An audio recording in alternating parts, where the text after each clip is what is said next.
আসসালামু আলাইকুম স্যার। ওয়ালাইকুম আসসালাম।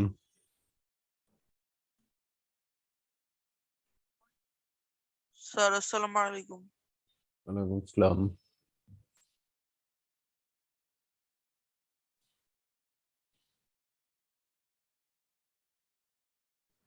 আসসালামু আলাইকুম স্যার। ওয়ালাইকুম আসসালাম।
अस्सलाम वालेकुम सर। ওয়ালাইকুম আসসালাম।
আমাদের 8 জন উপস্থিত এখন পর্যন্ত।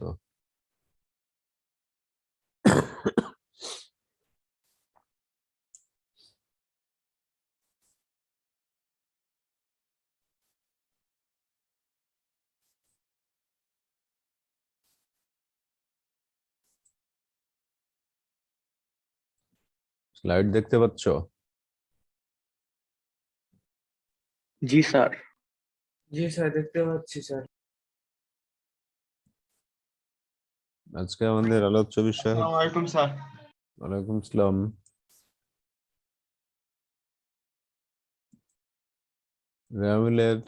রেওয়ামিল চ্যাপ্টার নিয়ে ডিটেলস আলোচনা হবে। ঘর দেখতে পাচ্ছ রেওয়ামিলের, ক্রমিক দেওয়া লাগে, जी सर देखते बच्चे सर। হিসাবের শিরোনাম, খতিয়ান পৃষ্ঠা, ডেবিট ক্রেডিট। রেওয়ামিলের হিসাবের কোনো অংশ নয়, সেহেতু রেওয়ামিলের কোনো স্বীকৃত ছক নেই, মানে ছক চেঞ্জ হতে পারে। তাছাড়া আইএএসসি, ইন্টারন্যাশনাল অ্যাকাউন্টিং স্ট্যান্ডার্ড কমিটি কোনো সুনির্দিষ্ট ছক প্রদান করেনি। এটা এমসিকিউ এর জন্য দরকার। বলতে পারে যে কারা রেওয়ামিলের নির্দিষ্ট ছক উপস্থাপন করেনি বা প্রদান করেনি, তার উত্তর হবে আইএএসসি, ইন্টারন্যাশনাল অ্যাকাউন্টিং স্ট্যান্ডার্ড কমিটি। প্রস্তুত প্রণালীর ব্যাপারে বলা হচ্ছে, লেনদেন চিহ্নিত করার পর প্রাথমিকভাবে সেগুলোকে জাবেদায় তারিখের ক্রমানুসারে লিপিবদ্ধ করা হয়। মানে প্রথমে সঠিক জাবেদা লিখতে হবে, সঠিক জাবেদা না হলে কোনো কিছুই সঠিক হবে না। পরবর্তীতে প্রত্যেকটি হিসাবের আলাদা আলাদা শিরোনামের মাধ্যমে পাকাপাকিভাবে খতিয়ানে স্থানান্তর করে উদ্বৃত্ত নির্ণয় করা হয়। উদ্বৃত্ত মানে বিয়োগফল। একটা হিসাব তৈরি করবা, তার যেদিক বেশি সেদিক থেকে কম দিক বিয়োগ করলেই যা হয় তাকে বলে উদ্বৃত্ত। বেশি দিক থেকে কম দিক বিয়োগ করবা। জাবেদা না করেও সরাসরি হিসাবগুলোকে খতিয়ানে স্থানান্তরের মাধ্যমে উদ্বৃত্ত নির্ণয় করা যায়। জাবেদা না করেও করা যায় প্রকৃতপক্ষে। এটা কিভাবে কেউ বলতে পারবা? তোমার একটা লেনদেনে দেখা গেল নগদ টাকা আসলো 50,000 আর ক্যাশ কমে গেল 10,000, তাহলে উদ্বৃত্ত কত হবে? আরেকবার বলবেন? একটা লেনদেনে দেখা গেল 50,000 টাকা ক্যাশ আসলো আর ক্যাশ কমে গেল 10,000, তাহলে উদ্বৃত্ত কত হবে? 40,000। 40,000। এটা বলার জন্য কি তোমার জাবেদা করা লাগছে? না স্যার। এই জন্য বলা হয় যে জাবেদা না করেও সরাসরি হিসাবগুলোকে খতিয়ানে স্থানান্তরের মাধ্যমে উদ্বৃত্ত নির্ণয় করা যায়।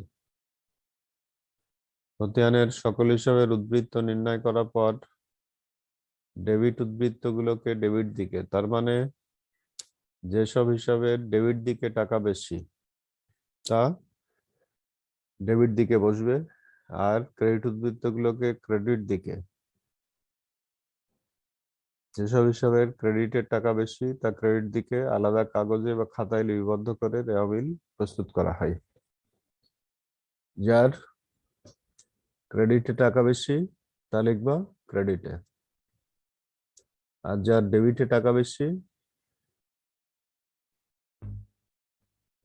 তা লিখবা ডেবিটে। লিখে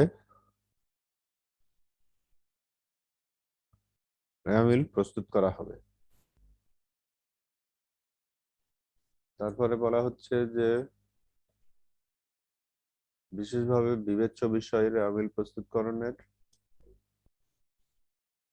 মূল উদ্দেশ্য হচ্ছে হিসাবের গাণিতিক শুদ্ধতা যাচাই করা। তার মানে রেওয়া ডেবিট উদ্বৃত্তগুলো ডেবিটে লিখলা, ক্রেডিট উদ্বৃত্তগুলো ক্রেডিটে লিখে যদি দুই দিক সমান হয় তখন বলা যাবে যে গাণিতিকভাবে শুদ্ধ।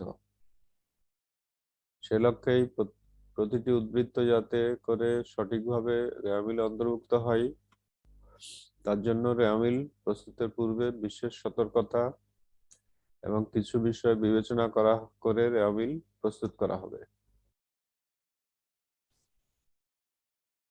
ব্যবসায়ের স্বার্থেই রেওয়া প্রস্তুত করার পূর্বে নিম্নলিখিত বিষয়গুলো বিবেচনা করতে হবে।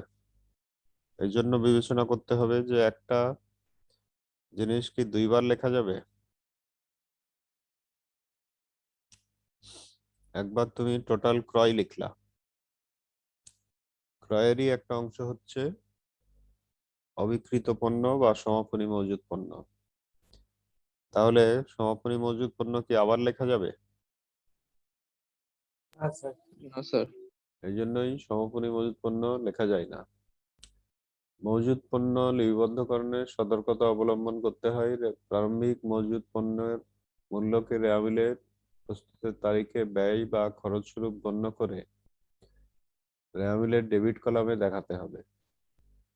প্রারম্ভিক মজুদ পণ্য যেটা যেটা 1/1 তারিখে থাকবে, কিন্তু সমাপনী মজুদ পণ্যের মূল্যকে রেওয়া অন্তর্ভুক্ত করা যাবে না, কারণ সমাপনী মজুদ পণ্য খতিয়ানের উদ্বৃত্ত নয়। এমনকি সমাপনী মজুদ পণ্যের মূল্য প্রারম্ভিক মজুদ পণ্য ও ক্রয়কৃত পণ্যের অংশবিশেষ, যেটা আমি কিছুক্ষণ আগে বললাম।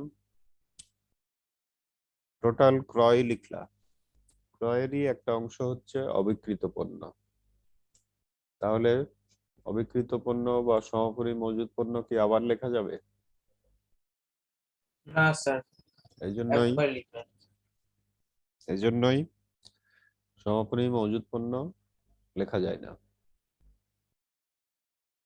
কিন্তু যখন সমন্বিত ক্রয় বা বিক্রিত পণ্যের ব্যয় রেওয়া অন্তর্ভুক্ত হয় তখন আবার প্রারম্ভিক মজুদ পণ্য রেওয়া অন্তর্ভুক্ত না করে সমাপনী মজুদ পণ্যকে রেওয়া ডেবিট কলামে সম্পদ হিসাবে দেখাতে হয়। যখন কোনো অঙ্কে সমন্বিত ক্রয় উল্লেখ থাকবে বা বিক্রিত পণ্যের ব্যয় উল্লেখ থাকবে, তখন প্রারম্ভিক মজুদ পণ্যকে রেওয়া মিলে অন্তর্ভুক্ত না করে সমাপনী মজুদ পণ্যকে রেওয়া মিলে ডেবিট কলামে লিখতে হবে। কখন? যখন সমন্বিত ক্রয় উল্লেখ থাকবে তখন। এর কারণ হচ্ছে সমন্বিত ক্রয় মানে প্রারম্ভিক মজুদ পণ্য প্লাস নিট ক্রয় মাইনাস সমাপনী মজুদ পণ্য। এটা যদি বলা হয় সমন্বিত ক্রয় নির্ণয়ের সূত্রটি লিখো, সেক্ষেত্রে এই সূত্র লিখতে হবে কিন্তু প্রারম্ভিক মজুদ পণ্য যোগ নিট ক্রয় বিয়োগ সমাপনী মজুদ পণ্য। অথবা তোমাকে ডাটা দেয়া থাকলো, প্রারম্ভিক মজুদ পণ্য দেয়া থাকলো, নিট ক্রয় দেয়া থাকলো, সমন্বিত ক্রয় দেয়া থাকলো, তখন কি সমাপনী মজুদ পণ্য বের করা যাবে না?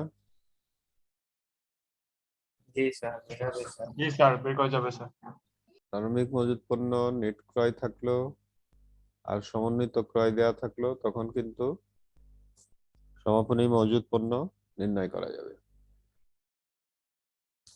মনিহারির ব্যাপারে যেটা বলা হচ্ছে, মনিহারি মজুদের ক্ষেত্রে প্রারম্ভিক মজুদকে ব্যয় স্বরূপ রেওয়ামিলের ডেবিটে দেখাতে হবে, কিন্তু সমাপনী মনিহারি অন্তর্ভুক্ত হবে না। এটারও একই কারণ, যখন মনিহারি কিনতেছ তখনই টোটাল মনিহারির টাকা একবার ডেবিটে লিখতেছ। যে মনিহারি ব্যবহার হয়নি সেটা ওই মনিহারেরই একটা অংশ, তাহলে কি সমাপনী মনিহারি আবার লেখা যাবে? না ও স্যার। স্যার।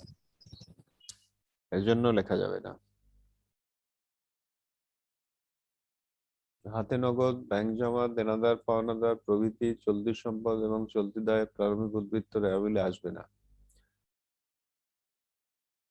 কারণগুলো সংশ্লিষ্ট হিসাবের সমাপনী উদ্বৃত্তের সাথে সমন্বিত থাকে। প্রারম্ভিক টাকাটা এই জন্য আসে না যে সমাপনী টাকার মধ্যেই ওই টাকা যুক্ত থাকে, এই কারণে আসে না। স্যার একটা প্রশ্ন ছিল স্যার। বলো। স্যার এখানে যে স্যার সমন্বিত ক্রয়, এখানে যদি স্যার একটা র মিলের মানে আইটেম গুলোতে স্যার যদি সমন্বিত ক্রয় থাকে, তারপর স্যার প্রারম্ভিক মজুত পণ্য থাকে স্যার, আর নিট ক্রয় থাকে, তখন স্যার সমাপনী মজুত পণ্য যদি না দেয়, তাহলে কি স্যার সমাপনী মজুত পণ্য বের করে কি হবে বসাতে হবে? হ্যাঁ, এক্ষেত্রে সমন্বিত ক্রয় যদি থাকে, প্রারম্ভিক মজুদ পণ্য যদি থাকে, নিট ক্রয় যদি থাকে, তখন সমাপনী মজুদ পণ্য বের করে বসাতে পারবা। ক্লিয়ার? জি স্যার। জি স্যার।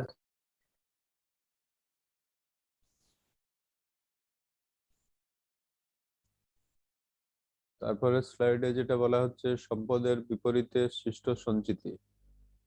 সম্পদ বসে ডেবিটে। সম্পদের বিপরীতে যে যদি কুঋণ সঞ্চিতি বা সন্দেহজনক পাওনা সঞ্চিতি ধরা হয়, দেনাদার বাট্টা সঞ্চিতি বা প্রদেয় বাট্টা সঞ্চিতি বা প্রাপ্য বিলের বাট্টা সঞ্চিতি রেওয়ামিলের ক্রেডিটে বসে, তাহলে এখান থেকে খেয়াল রাখতে হবে যে সম্পদ বসতেছে ডেবিটে, আর ওই সম্পদের উপরই যত সঞ্চিতি ধরা হবে সেগুলো কোথায় বসতেছে? ক্রেডিট দিকে।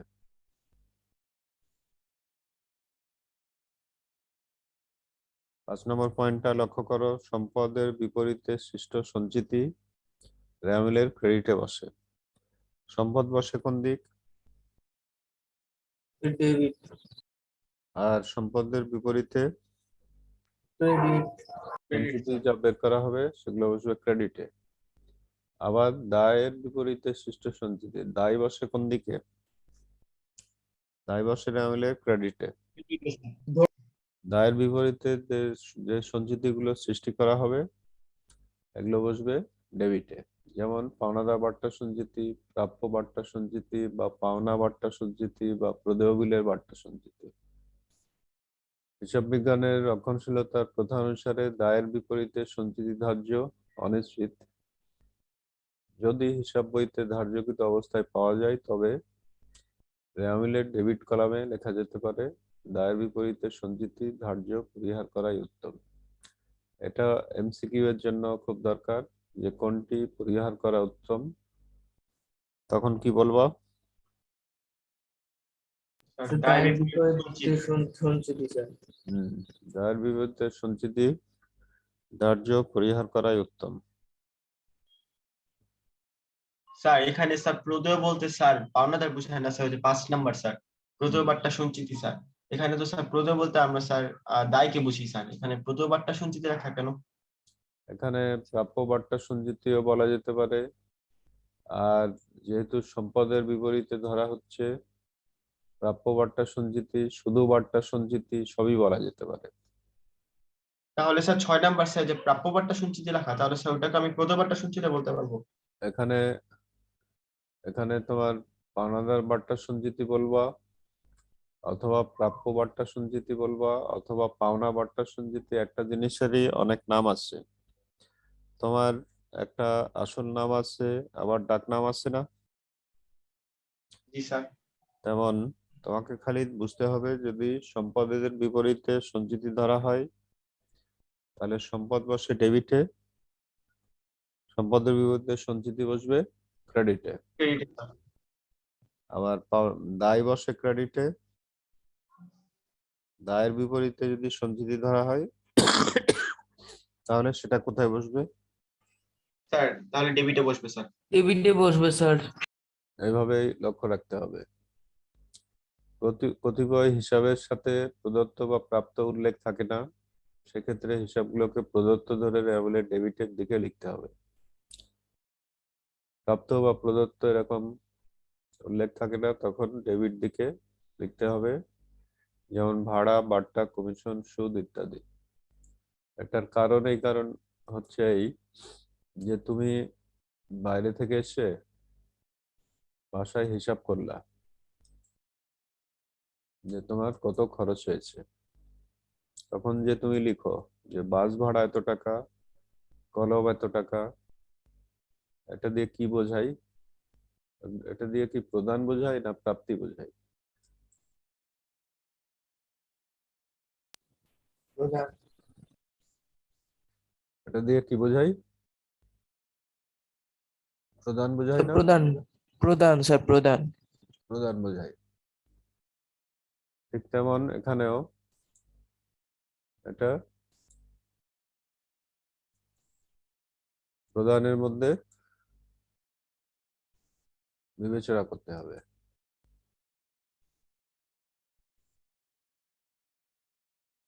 বিক্রয় খতিয়ানের উদ্বৃত্তকে দেনাদার হিসেবে ধরে ডেবিট করতে হয়। এটা দেনাদারেরই আরেক নাম। দেনাদার না বলে যদি বলা হয় বিক্রয় খতিয়ানের উদ্বৃত্ত, তাহলে এটা কোথায় বসবে? ডেবিটে বসবে। স্যার প্রাপ্য কি মানে স্যার যে কোনো প্রাপ্য তাহলে কি স্যার এটা ডেবিটে বসবে? ডেবিটে বসবে। প্রাপ্য, দেনাদার, বিক্রয় খতিয়ানের জের বা উদ্বৃত্ত সবগুলোই দেনাদারের বিভিন্ন নাম। তাহলে কোথায় লিখবা? ডেবিটে লিখবা। ক্লিয়ার? আবার ক্রয় খতিয়ানের জের মানে, ক্রয় খতিয়ানের জের মানে পাওনাদার, তাহলে কোথায় লিখবা?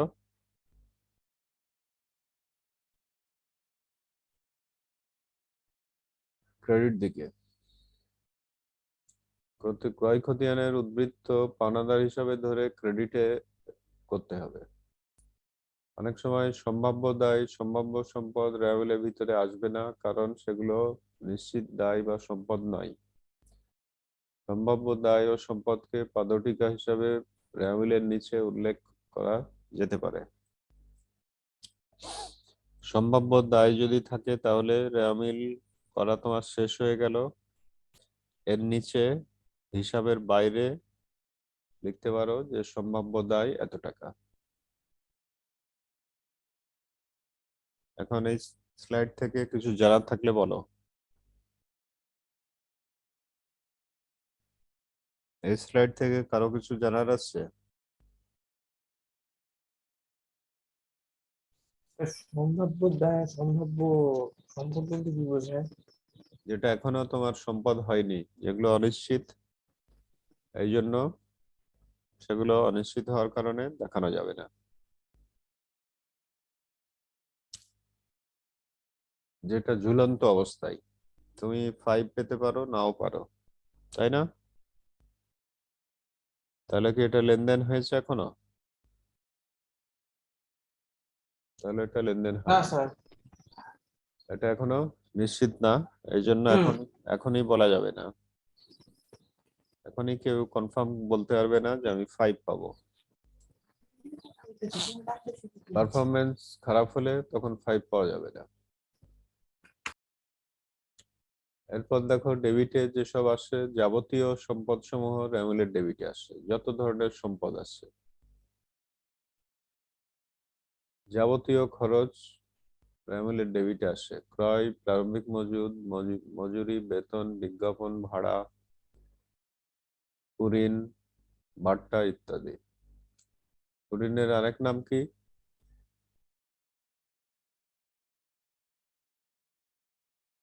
কুরিনের আরেক নাম কি? স্যার অনাদায়ী পাওনা স্যার। অনাদায়ী পাওনা, সেটাও ডেবিটে আসে। যত ধরনের অগ্রিম খরচ থাকবে, অগ্রিম প্রদত্ত বেতন, ভাড়া, মজুরি ইত্যাদি এক ধরনের সম্পদ, কারণ এর দ্বারা ভবিষ্যতে সুবিধা পাওয়া যাবে, এগুলো র্যামুলের ডেবিটে আসে। প্রাপ্য আয়, বিনিয়োগের প্রাপ্য সুদ, প্রাপ্য কমিশন, প্রাপ্য ভাড়া, কারণ ভবিষ্যতে এ টাকা পাওয়া যাবে বলে এগুলো সম্পদ ধরা হয়। বিক্রয় ফেরত, উত্তোলন, প্রদত্ত ঋণ ইত্যাদি র্যামুলের ডেবিটে বসবে। কিছু বিষয় বসে বিপরীত ধর্মিতার কারণে, বিক্রয় বসে ক্রেডিটে, বিক্রয় ফেরত বসবে ডেবিটে। মূলধন বসে ক্রেডিটে, মূলধনের টাকা যদি তুলে নেয় তখন উত্তোলন হয় না, তখন বসবে ডেবিটে। প্রদত্ত ঋণ বসবে ডেবিটে। ক্রেডিটের গুলো ঠিক এর অপোজিট, সম্পদের অপোজিট দায়, দায়গুলো বসবে ক্রেডিটে। পাওনাদার প্রদেয় নোট, মানে প্রদেয় নোট মানে একটা অঙ্গীকারনামা যেটা ভবিষ্যতে পরিশোধ করা হবে। ব্যাংক জমাতিরিক্ত ঋণ ইত্যাদি ক্রেডিটে বসে। যাবতীয় আয়, বিক্রয়, প্রাপ্ত সুদ, প্রাপ্ত বাট্টা, উপভাড়া, বিনিয়োগের সুদ, ব্যাংক জমার সুদ, এগুলো সব আয়, এজন্য ক্রেডিটে বসে। উপভাড়া মানে তুমি একটা বড় একটা স্পেস ভাড়া নিয়ে এসো, দিয়ে তোমার পুরো স্পেস ব্যবহার দরকার হচ্ছে না, তখন তুমি এটা কাউকে ভাড়া দিতে পারো, ভাড়া দিয়ে যে টাকা পাবে এটাই উপভাড়া। অনুপার্জিত আয়, অগ্রিম প্রদানগুলো যদি ডেবিটে বসে, অগ্রিম যত ধরনের প্রাপ্তি আছে সব ক্রেডিটে বসবে। অগ্রিম ভাড়া প্রাপ্তি, অগ্রিম পরামর্শ ফি প্রাপ্তি, অগ্রিম অর্থ গ্রহণ এক ধরনের দায়, কারণ এই জন্য ভবিষ্যতে সেবা প্রদান করতে হবে, এগুলো দায় পাশে বসবে। মুনাফা দ্বারা সৃষ্ট সঞ্চিতি, যেটা কিছুক্ষণ আগে আলোচনা হলো, সম্পদের বিপরীতে যে সঞ্চিতি গুলো থাকে, সম্পদের বিপরীতে সঞ্চিতি গুলো ক্রেডিটে বসে। কুরিন সঞ্চিতি, দেনাদার বার্তা সঞ্চিতি, এগুলো ক্রেডিটে বসে। সাধারণ সঞ্চিতি ক্রেডিটে বসে। ক্রয় ফেরত, ক্রয় যেহেতু ডেবিটে বসে, ক্রয় ফেরত বসবে ক্রেডিটে। মূলধন ক্রেডিটে বসবে। তারপর একটা ছোট্ট রেওয়াবিল দেখতে পাচ্ছ, জি স্যার, দেখতে পাচ্ছি। ছোট্ট একটা রেওয়াবিল। এখানে উদ্বৃত্ত গুলো বলা আছে, জাবেদার পর খতিয়ানে যেসব উদ্বৃত্ত হয়েছে সেগুলো বলা আছে। নগদ এখানে ডেবিটে, সম্পদ এবং ব্যয়গুলো বসবে ক্রেডিটে, দায় এবং আয়গুলো। নগদান সম্পদের কারণে ডেবিটে, এই নগদানকে ইচ্ছা করলে তুমি নগদ তহবিল লিখতে পারো।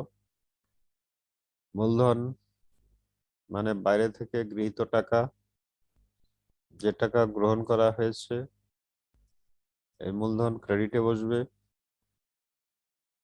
বিক্রয় আয়ের কারণে ক্রেডিটে বসবে। দেনাদার যেহেতু সম্পদ 9,000 এই জন্য ডেবিটে। ক্রয় ব্যয়ের কারণে ডেবিটে। বেতন খরচ ব্যয়ের কারণে ডেবিটে। বাড়ি ভাড়া প্রাপ্তি ব্যয়ের কারণে ডেবিটে। মজুরি খরচ ব্যয়ের কারণে ডেবিটে। লিখে যদি খতিয়ান তৈরির উদ্বৃত্ত ঠিক থাকে তাহলে দেখা যাবে দুই দিক সমান হয়েছে। দুই দিক সমান হলে তখন আশা করা যায় যে রেওয়া মিল ঠিক আছে। আর সমান না হলেই তখন ধরতে পারো যে কোনো না কোনো ভুল আছে। সঠিকভাবে লেখার পরও যদি সমান না হয় তখন অনিশ্চিত হিসাব নিয়ে আসা যাবে। যেদিকে কম টাকা থাকবে সেদিকে অনিশ্চিত হিসাব লিখতে পারবা। তাহলে বলো এরপরে এখানে কি কোশ্চেন আছে আর?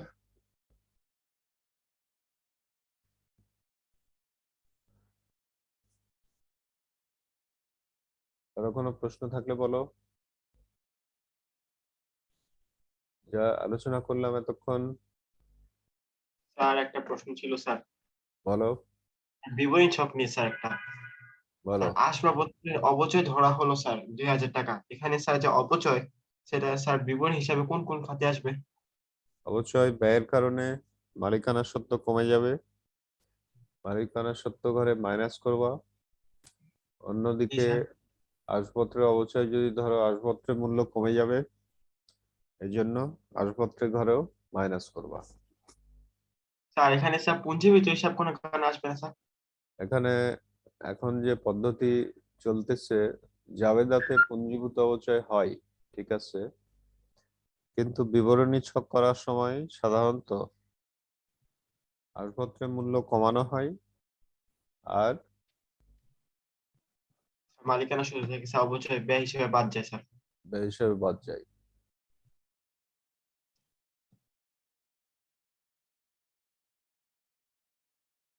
রেদওয়ান রাদি, তোমার কোনো কোশ্চেন আছে?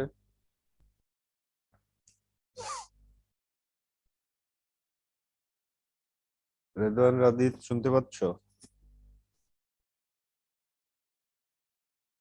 আচ্ছা স্যার, বীমা সেলামি খরচটা কি স্যার?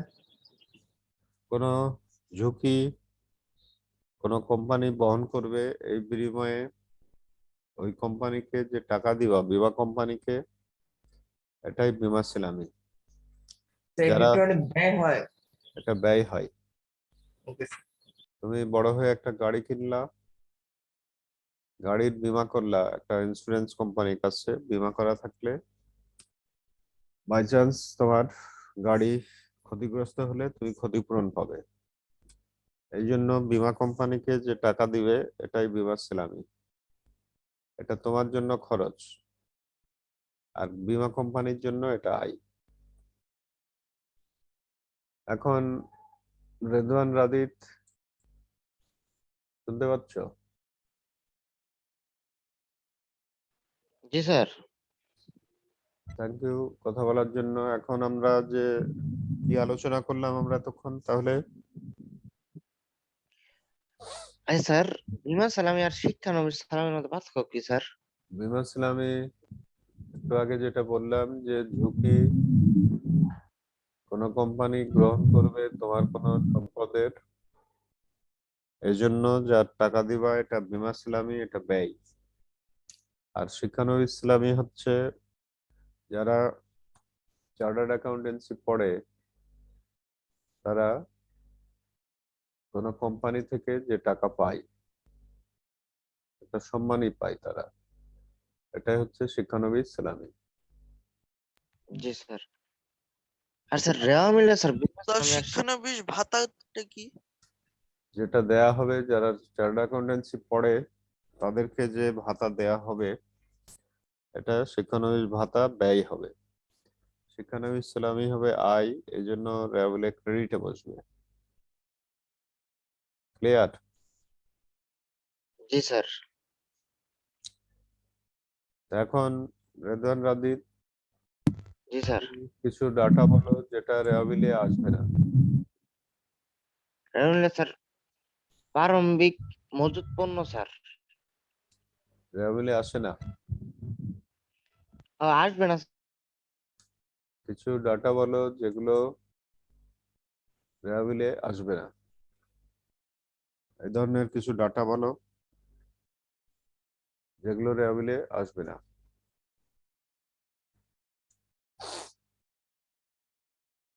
স্যার রেওয়াবিলে কোনগুলো আসবে না এগুলো স্যার? হ্যাঁ, রেওয়াবিলে আসবে না এরকম কিছু বলো তুমি। জি স্যার বলতেছি স্যার। সবকিছু তো রেওয়াবিলে আসে না, কিছু কিছু ব্যাপার আছে যেগুলো রেওয়াবিলে আসে না।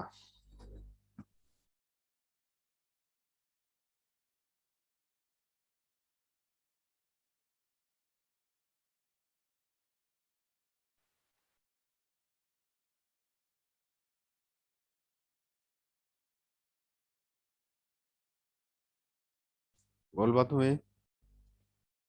জি স্যার বলবো স্যার।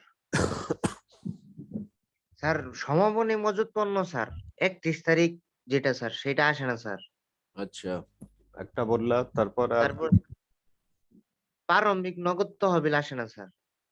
আসে না মানে তোমার একটা আর স্যার প্রারম্ভিক ব্যাংক জমা আসে না স্যার। আসে না। একটা রেওয়ামিল বলা হলো 21 সালের জন্য রেওয়ামিল তৈরি করো। জি স্যার। সেখানে 21 সালের শুরুর যে টাকা, 21 সালের শুরুর নগদ তহবিল বা ব্যাংক জমার যে টাকা, সেটা আসে না। জি আর স্যার। আরো দুই একটা বলো যেগুলো রেওয়ামিলে আসে না। সমাপনী মজুত পণ্য স্যার। ওটা তো বললা একটু আগে। আরো দুই একটা ডাটা বলো যেটা রেওয়ামিলে আসে না। স্যার আর তো মনে পড়তেছে না স্যার। স্যার সম্ভাব্য আয় দায় সম্পদ। সম্ভাব্য দিয়ে যে কোনো কিছুই আসবে না। জি স্যার।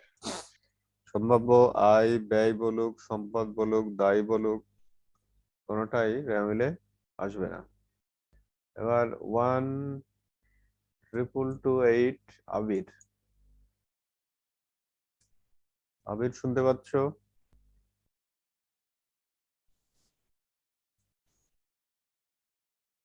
তোমাদের অ্যাসাইনমেন্ট পাঠানোর তারিখ শেষ হয়েছে না?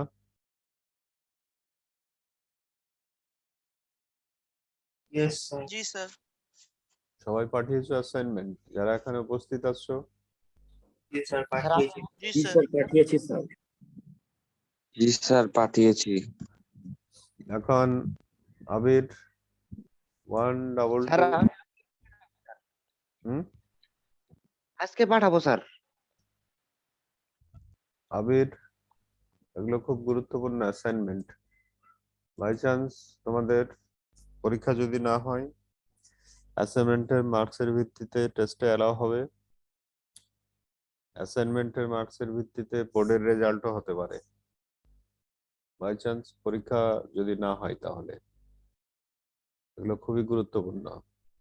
আমার করা আছে স্যার, আমি খালি আজকে পাঠাবো স্যার এটুকু। আবির শুনতে পাচ্ছ? 12228।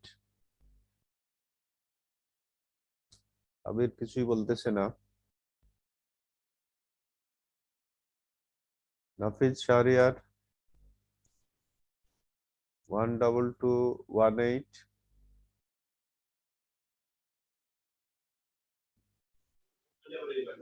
জি স্যার। স্যার। জি স্যার। আমরা যে রেওয়ামিল আলোচনা করলাম, তুমি বলো রেওয়ামিলে উল্লেখ আছে ভাড়া 9 মাস 9,000। তখন এটা কি কাজ করবা রেওয়ামিল তৈরির সময়? ভাড়া 9 মাস 9,000 টাকা উল্লেখ আছে, তখন রেওয়ামিল তৈরির সময় কি কাজ করবা?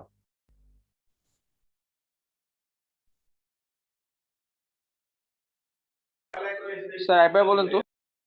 রেওয়া মিল তৈরির সময় আছে ভাড়া 9 মাস 9,000। এটা রেওয়া মিল তৈরির সময় কি কাজ করবা?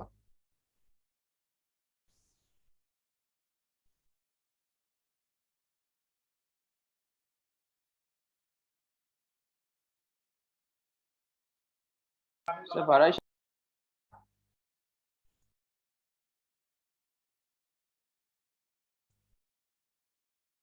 বলো কি? রেওয়া মিল তৈরির ভাড়া হিসাব রেওয়া মিল তৈরির সময় উল্লেখ আছে ভাড়া 9 মাস 9,000, তখন রেওয়া মিল তৈরির সময় এটা দিয়ে কি কাজ করবা?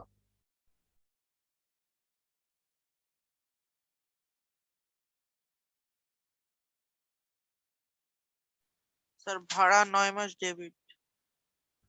কত টাকা লিখবা? স্যার 9 মাসের টাকাটা। বাকি 3 মাসের? স্যার ওইটা লিখবো না।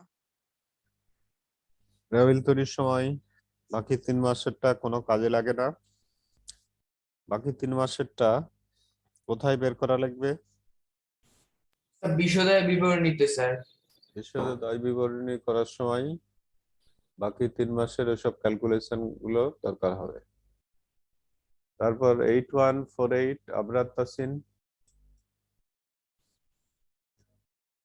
Abrar Tasin 8148।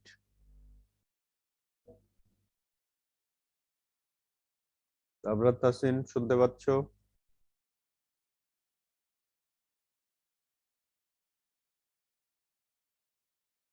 Eight one four eight Abrar Tasin.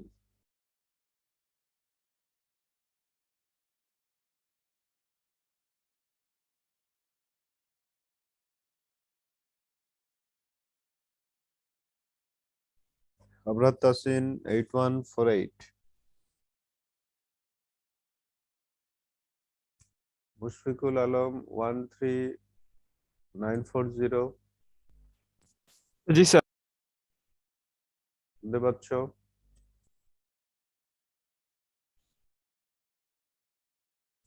Mushfiqul Alam, রেওয়া মিল তৈরির সময় তুমি কিছু ডাটা বলো। একই ডাটা তোমার বিভিন্ন ডেটে দেয়া থাকলো। নগদ তহবিল অঙ্কটা 2020 সালের। নগদ তহবিল জানুয়ারির একটা দিল, ফেব্রুয়ারির একটা দিল, মার্চের একটা দিল, এপ্রিলের একটা দিল, 31 ডিসেম্বরের একটা দিল। তখন সেটার মধ্যে কোনটা কোথায় লিখবা তুমি রেওয়া মিল তৈরির সময়?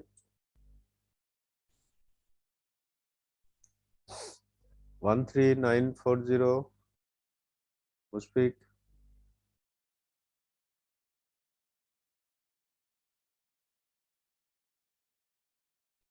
নগদ তহবিল যেটা বলতেছি 20 সালের অঙ্ক। জানুয়ারির 1 তারিখে একটা নগদ তহবিল দিল, ফেব্রুয়ারি 1, মার্চ 1, এপ্রিল 1, এভাবে দিল। আর 31 ডিসেম্বর তারিখের একটা দিল। তখন কোনটা কিভাবে রেওয়া মিলে আসবে? মূলত এভাবে যখন থাকবে তখন নগদ তহবিল 31 ডিসেম্বর তারিখের যে নগদ তহবিল আছে ওইটাই শুধু রেওয়া মিলের ডেবিটে আসবে, বাকি কোনো কিছু আর রেওয়া মিলে আসবে না। আর কারো কোনো কিছু জিজ্ঞাসা আছে? ভয়েস? ঠিক আছে, তাহলে ধন্যবাদ সবাইকে যারা অংশগ্রহণ করলা। আর যারা অংশগ্রহণ করেনি তাদের বলবা যে অংশগ্রহণ করতে হবে, নাহলে ওদেরই ক্ষতি হবে।